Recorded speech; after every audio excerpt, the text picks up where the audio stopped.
Tidak hanya persoalan bagaimana kita lapar kemudian tidur karena lemes gitu. Nah, untuk apa meraih Hanya itu kejernihan hati? waladina jahadu fiina lanahdiyannahum sublana. Supaya nanti balik ini latih umur 7 tahun orang tua harus perintah puasa, itu syariatnya.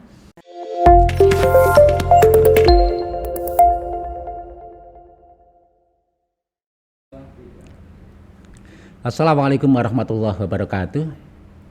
Pemirsa, alhamdulillah saya Subhan Abu Rizal bisa bersama Anda dalam program Ramadan Sareng Kiai dari PCNO, dari Media Center maksud saya, dari Media Center PCNO Kabupaten Nganjuk.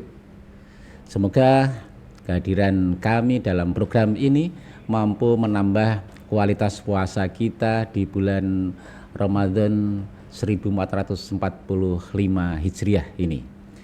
Baik pemirsa, di saat ini kita sudah bersama dengan salah satu pengurus dari jajaran Suriah PCNU Kabupaten Nganjuk.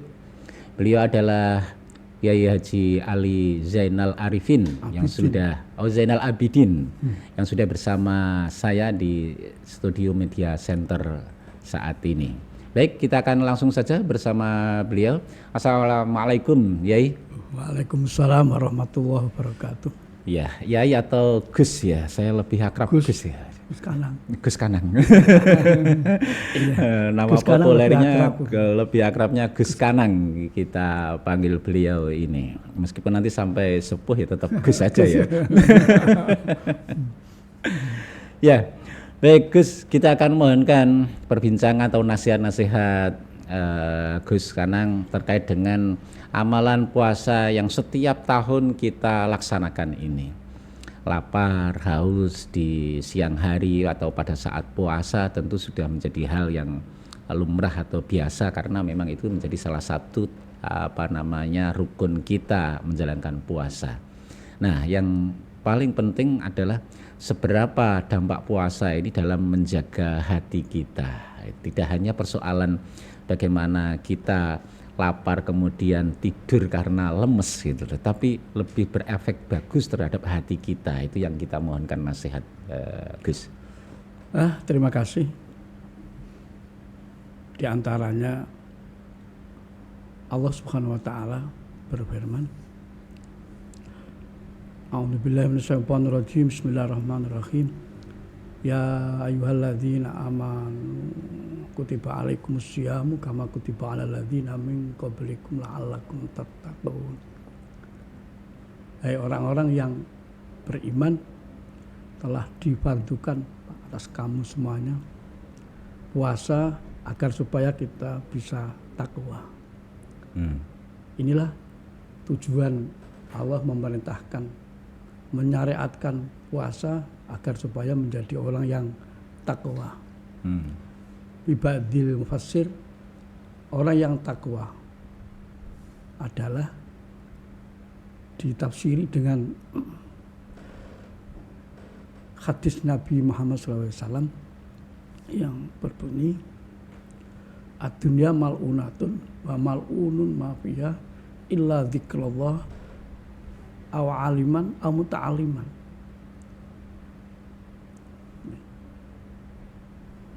Dunia ini dijauhkan dari rahmat Allah. Segala sesuatu yang ada di dunia itu jauh, laknat, dilaknati, dijauhkan dari rahmat Allah. Kecuali zikir pada Allah. Zikir itu adalah pekerjaan hati. Yeah. Berarti puasa adalah salah satu daripada fenomena supaya hati kita selalu ingat kepada Allah Subhanahu wa taala. Kalau kita belum bisa, kita harus menjadi orang yang alim, orang yang berilmu dulu, orang yang diberi ilmu oleh Allah, bagaimana supaya bisa sampai kepada pada zikir Allah. Kalau kita belum punya ilmu, belum diberi ilmu, maka kita belajar.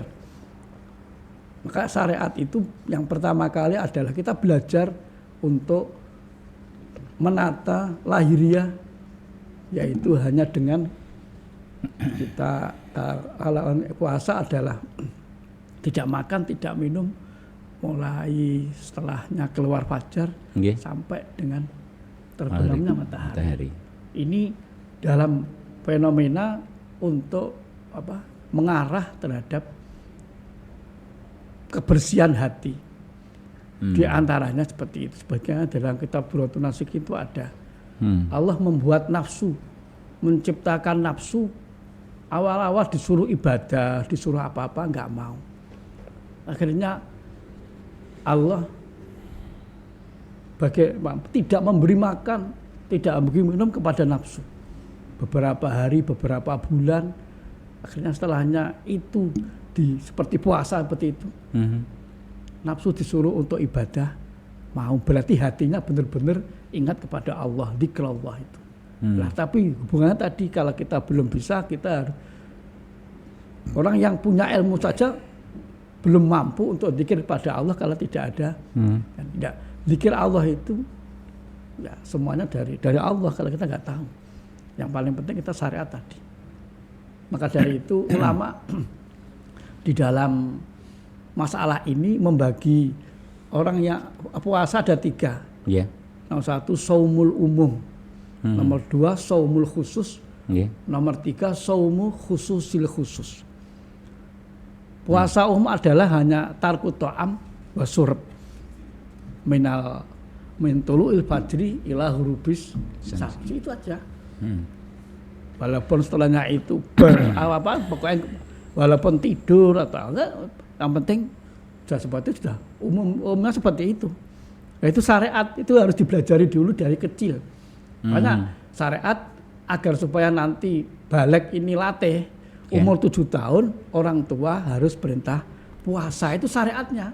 Untuk apa? Ya setelah lahir ya jangan makan, jangan minum, semuanya seperti itu. Kita juga begitu tuh. Makanya kalau 10 tahun kok belum puasa, orang tua berhak untuk memukul karena biar. Nah, nanti kalau sudah balik kita bisa latih, bisa terjaga sendiri hati itu bisa terjaga. Kita nggak akan mampu untuk menjaga hati kalau memang tidak ada fase belajar, kemudian diberi ilmu, kemudian zikir. Ini ketiga-tiga ini syariat semuanya ini. Kadang-kadang banyak zikirnya tapi hatinya juga belum, kalau memang belum memberi. Gitu ya. Ini kadang-kadang ya itu yang paling penting. Innallaha la yanzuru ila suwarikum balaki yanzuru ila qulubikum. Itu Allah tidak melihat terhadap bentuk kita puasa apa tidak, tapi hati ini yang dilihat. Tetapi harus dengan fase-fase, dengan tahapan itu. Tahapan dari umum kemudian naik ke khusus itu menjaga di samping itu juga menjaga hati, menjaga a'dha'il badan, baik tangan, mulut, terus mata, kaki dan yang lain-lain semua dijaga agar supaya tidak melanggar. Kalau sudah latih, baru nanti kita zikir Allah namanya menjaga ini. Saumu khusus menjaga atau zikir pada Allah, bagaimana setiap hari kita tidak lupa kepada Allah. Itulah hakikatnya puasa. Adapun syaratnya seperti ya tanggal 1 sampai dengan 1 bulan persis itu hanya syariat saja. Sebetulnya intinya pasca puasa harus lebih bisa menata hati. Makanya dalam kitab Ihya Imam Ghazali punya pendapat apa fungsi-fungsi syariat baik itu puasa atau sholat itu apa? Adalah semuanya itu kita kumpulkan nanti dan kita harus punya dalam zikirnya ini gini. Ya Allah, mudah-mudahan puasa saya ini bisa sampai ke dalam hati. Nah, kalau sudah hati ini sudah terpenuhi dengan ibadah kepada Allah, secara otomatis hati ini bisa menuntun kepada semua anggota untuk ibadah. Inilah ya seperti itu. Ya, arahnya ke sana. Itu hubungannya khusus itu hanya kepada anbiya. Ini yang sulit ini, menjaga hati supaya selama-lamanya tidak dan kalau melihat pada Allah. Iya. Ya, kalau melihat apa yang Gus Kanang sampaikan, ini memang bermula dari ilmu dulu, kemudian belajar maksudnya, belajar kemudian terlatih, kemudian menuju kepada kejernihan hati. Dalam hal ini jernih, menjaga hati dalam yang dimaksud adalah jernihnya hati sehingga hati kita itu selalu sumindi, selalu dekat kepada Allah, begitu ya. Iya, iya. Dan itu itu tahapan mesti orang harus melalui harus itu seperti ya. itu, kan. Nggak mungkin Nggak seseorang harus nggak mungkin ujuk-ujuk hatinya bersih, ujuk-ujuk itu. Contoh seperti Kanjeng Nabi Muhammad SAW. Ya. Dari awal sudah dibersihkan hatinya, bedah itu, dibersihkan hatinya berapa kali itu? 4 kali sampai akan menerima sholat saja dibersihkan hatinya. Kalau kita bagaimana cara mengingat hati? Ya tadi seperti torekohnya Menggusoy dalam kitab ya semua amah. Tapi kalau torekohnya Mbah Musbah dalam kitab Iqlil itu apa? Hati itu seperti batu akik. Nah, amal-amal syariat ini hanya sebagai untuk menggosok hati. Akik itu kalau tambah lama untuk digosok, sering digosok, akan keluar sinarnya. Nah, sinar itulah yang dikatakan manajemen kolbu ya, itu seperti itu. Itu kan hubungannya seperti itu. Jadi ini ada dua cara model ala Mbah Musbah Bangilan menggosoknya itu dengan amalan itu tadi. Semuanya. Baik amal yang itu syariat atau amal yang mubah seperti kita nyapu, seperti kita bersih-bersih, seperti kita umbah-umbah, ini kita gabungkan semuanya kepada hati. Kalau melihat dari ini, puasa paling efektif untuk menjernihkan hati dibanding yang lain ya? Iya. Maka dari itu Mbah Nabi Adam alaihissalam harus puasa selama-lamanya untuk menebus kesalahan. Fa'azallahu masyaitonu anha fa'akhrajahuma mimma kana. Itu kan padahal kesalahannya hanya seperti itu. Seperti itu. Kalau kita gimana ya walam? Kalau kita masa walam. Padahal sebenarnya seperti itu aja. Padahal dia hanya selama mencoba karena pengaruh istrinya ya. Itu aja itu. Makan itu. Dan padahal Mbah Nabi Adam tidak menyalahkan orang lain. Menyalahkan dirinya sendiri. Tidak, makan setan juga tidak. Umpama Mbah Nabi Adam menyalahkan setan, menyalahkan Ibu Hawa, kita itu lebih lama lagi. Ini kan berarti untuk jadi taraf supaya hati itu bisa baik apa? Satu saja, salahkan diri kamu sendiri walaupun kelihatannya benar, tapi jangan salah saja. Makanya wasiatnya Mbah Nabi Adam kepada Mbah Nabi Ses, kamu jangan seperti saya. Saya bisa salah karena saya menuruti nafsu. Itu jadi nafsu, jagalah nafsu. Nah, nafsu itu apa? Ya nafsu itu suka keinginan yang lahiriah, yang batiniah. Untungnya kita diberikan satu gambaran oleh Allah Subhanahu wa taala. Allah Subhanahu wa taala itu kan orang masuk surga karena fadlun minallah wa rahmat. Bukan bersih kita. Bukan karena amalan kita. Enggak mampu kita. Bukan hati kita juga tidak. Tapi fadlun minallah. Nah, untuk apa meraih hanya kejernihan hati? Hanya jahadu fiina lanah diannahum sublana. Semua baik puasa atau yang lain adalah untuk usaha kita supaya kita bisa, hati kita bisa mengenal lebih dekat kepada Allah Subhanahu wa taala. Usaha. Tidak untung Allah kok hanya orang-orang yang mau usaha. Jahadu itu usaha dengan sekuat tenaga. Nilainya justru di situ ya? Iya, di situ. Jadi, artinya Allah memperhatikan itu karena usaha kita. Usahanya itu, usaha kita, usaha baik. Usaha baik. Usaha baik itu terlepas baik dan tidak. Terlepas hasilnya baik ataupun tidak ya. Tapi ada ikhtiar. Ya, menurut dia kan apa? Setan kalau punya usaha diijabah oleh Allah. Setan itu puasa berapa? Setan saja kalau ikhtiar ya bernilai. Usaha bernilai. Setan aja loh puasa kan ingin menggoda Nabi Musa puasa 100 tahun. Iya, dijabah oleh Allah. Iya, ini yang sulit. Padahal jelek. Tapi kalau mau usaha, untungnya Allah dawuhkan fina, lagi yang penting. Setan saja bukan fina. Fina itu apa? Ridho Allah. Katanya bukan pada diri sendiri, dijabah oleh Allah. Tapi setan ternyata Allah mengijabah itu bukan, itu hanya fakta. Hanya apa? Hanya lahiriah saja. Sebetulnya ijabah itu bukan kepada setan, tapi kepada Nabi Adam. Karena apa? Nabi Adam tidak Tidak menyalahkan setan gitu. Umpama bagi jamu setan kalau ya berbeda kita ya, seperti itu. Makanya itulah hati sangat pengaruh. Lah kapan hatinya? Ya walam. Sampai sekarang Tapi seperti orang yang hatinya bersih itu seperti Abu Bakar. Gimana? Sahabat Abu Bakar ketika ada ayat ya ayyuhalladzina amanu taqullaha haqqa tuqatih wa la tamutunna illa wa antum muslimun. Langsung ngacung. Saya lebih enak di neraka saja daripada masuk surga. Sulit untuk Islam yang hakikat. Ini berarti menunjukkan orangnya bersih hatinya.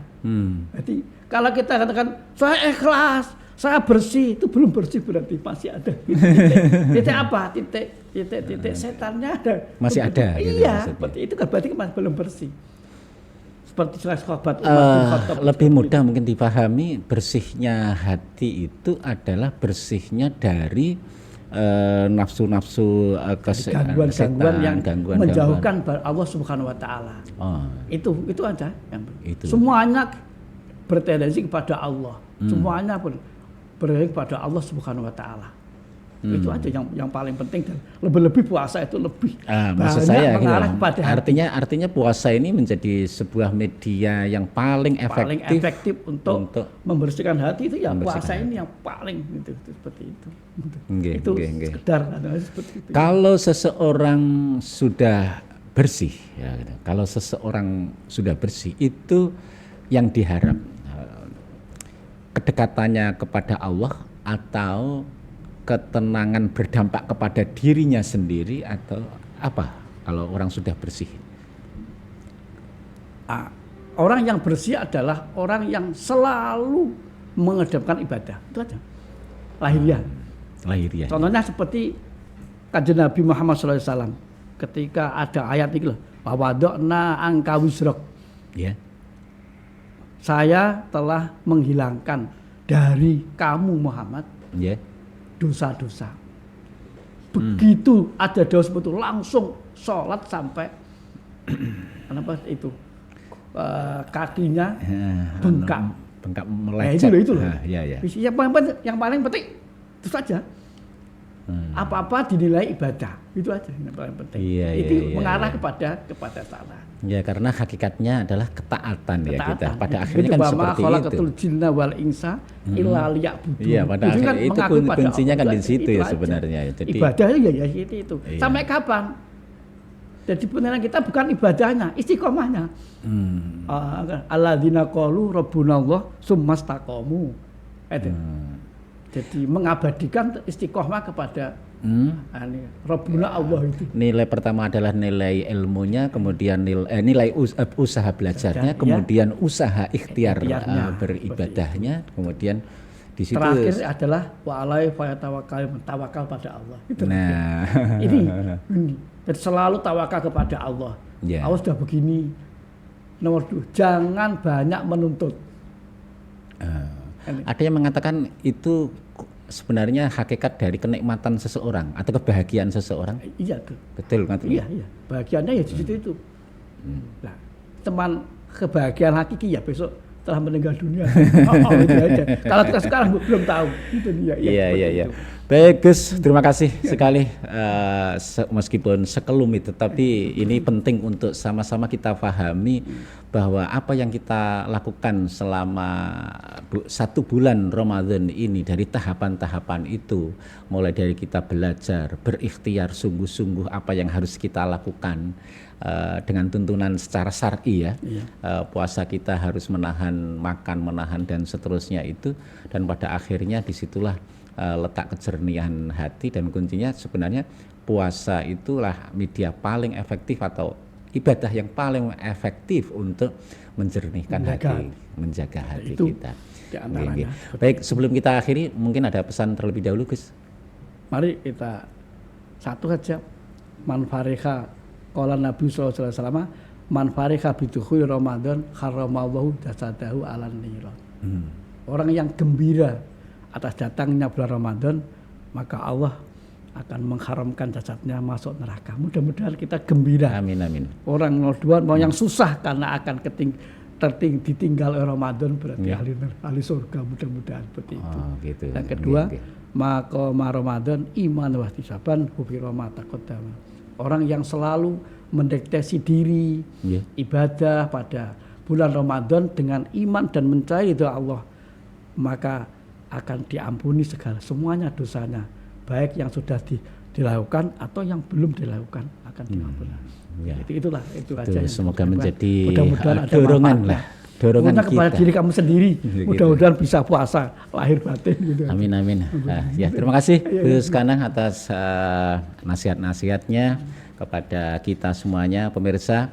Demikian nasihat-nasihat dari Gus Kanang sudah bersama kita dalam program Ramadan Sareng Kiai. Semoga semakin berkualitas apa yang kita laksanakan Amin, amin, puasa kita selama di bulan suci Ramadan ini. Saya Subhan Abu Rizal bersama dengan Kiai Haji Ali Zainal Abidin ya. Harus undur diri atau Gus Kanang ya. Harus undur diri sampai di sini, semoga bermanfaat. Wallahu muwaffiq ila aqwamit thoriq. Wassalamualaikum warahmatullahi wabarakatuh. Waalaikumsalam warahmatullahi wabarakatuh.